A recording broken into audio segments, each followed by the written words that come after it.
everyone! Welcome to Rimarin Cooking Lifestyle. Sa araw na ito, magmumukbang tayo ng talaba. Fresh talaba from the farm. Una natin gagawin is linisan natin yan dahil maputik. Galing yan sa tinatawag nilang puno or fish pond. Ayan. Atin yan siyang brasan para matanggal yung kanyang putik. Isa-isa nating brasan yan, yung sa mga gilid-gilid.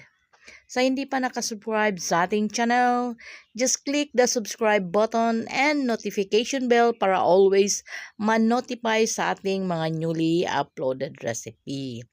Ayan, pagkatapos nating mabrasan, nagpainit tayo or nagpakulo ng tubig. Kailangan kumukulo siya, tapos atin yan siyang i-blanch dyan sa tubig mga 1 minute lang para yung bubuka lang konti yung kanyang shell. Yung iba gumagamit ng net tapos ihulog tapos kukunin. Wala kasi akong makita net kaya ganitong paraan na lang ang gagawin ko. Yan, una nating lulubog sa mainit na tubig, kumukulong tubig ang ating talaba. Tapos mga 1 minute lang hahanguin na natin. May nakahanda na tayong kalamansi at yun ang ating sukang sinamakan. Masarap yan, sausaw, may sausawan, pangpulutan. Ayan, atin lang iganyan, titingnan natin, i-check natin kung medyo bumubukan na yan. O yan, bumubukan na siya, okay na ito. Tanggalin na natin at same process lang sa mga natirang talaba. Atin siyang ilalagay dyan sa mainit na tubig. Masarap ito. Dito sa Iloilo maraming ganito. Ayan, isa-isa nating tatanggalin. Mga amigas, dientes y amigos, saan mang sulok ng mundo. Ito ang buhay probinsya. Puro mga fresh food. Ayan, after nating na blanch or nalaga ang ating talaba, not naman exactly laga, ito magmumukbang na tayo. Kakain tayo ng Ako is pipiliin ko lang yung mabilis buksan kasi baka masugat ako, matakot akong masugat. Yan. Kasi hindi pa siya masyadong malalaki. Mas marami yung maliliit. Ayan, tignan nyo. Masarap yan siya. Pag bumuka, anuhin lang ng kutsilyo, sungkitin para lalong bubuka. Then, lalagyan natin ng lemon or yung sukang sinamakan, tapos ready to eat. Ganyan lang ang kakain pag kumakain ng talaba. Very delicious ito sa may mga goiter, yung mga need na sa katawan, ang mga seafoods. Ayan, masarap ito. Ito ang ating sukang sinamakan, maanghang at malasa. Yan, ilalagyan natin ng ganyan. Again, sa hindi pa nakasubscribe sa ating channel, just click the subscribe button and notification bell para always man-notify sa ating mga newly uploaded recipe na yummy na mga pagkain. Kaya hindi tayo pumapayat kahit hindi kumakain ng kanin, basta sa ulam isagana tayo, mga dientes y amiga y amigos. Ayan, ang ating patuloy ng pagkain ng talaba. Ayan, pinipili ko lang.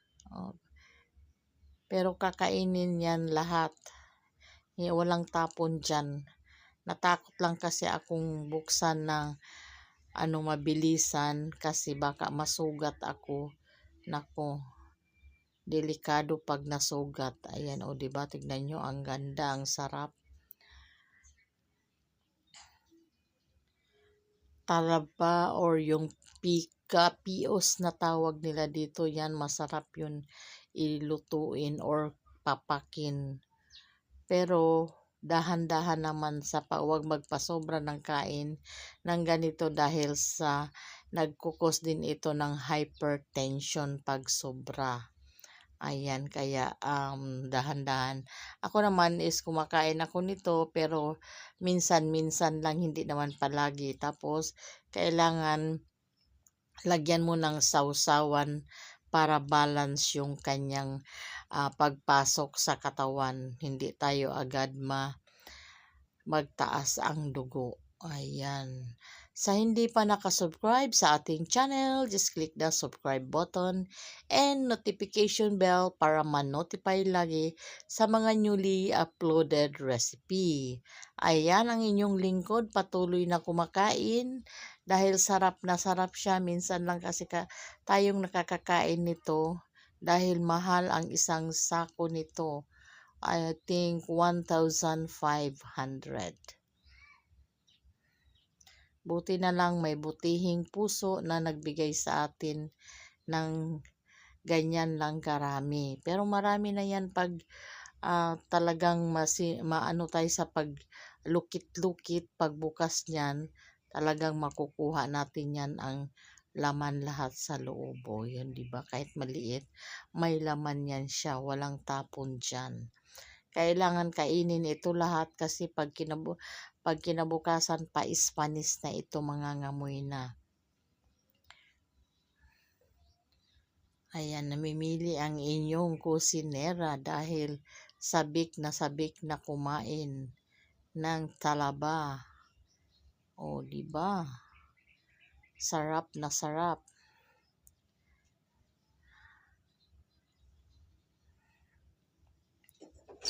Kailangan talagang tayo lagay ng sausawan.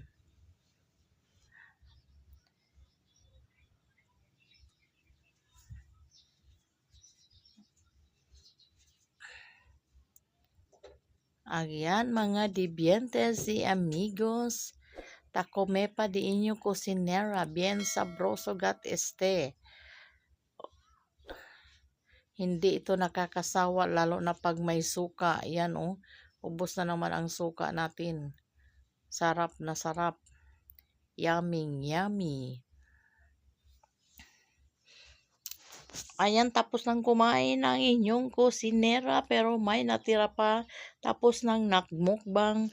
Sana'y nagustuhan nyo ang ating inihandang recipe or video sa araw na ito. Maraming salamat. Bon appetit. Thanks for watching. Bye-bye. God bless and be safe. Bye.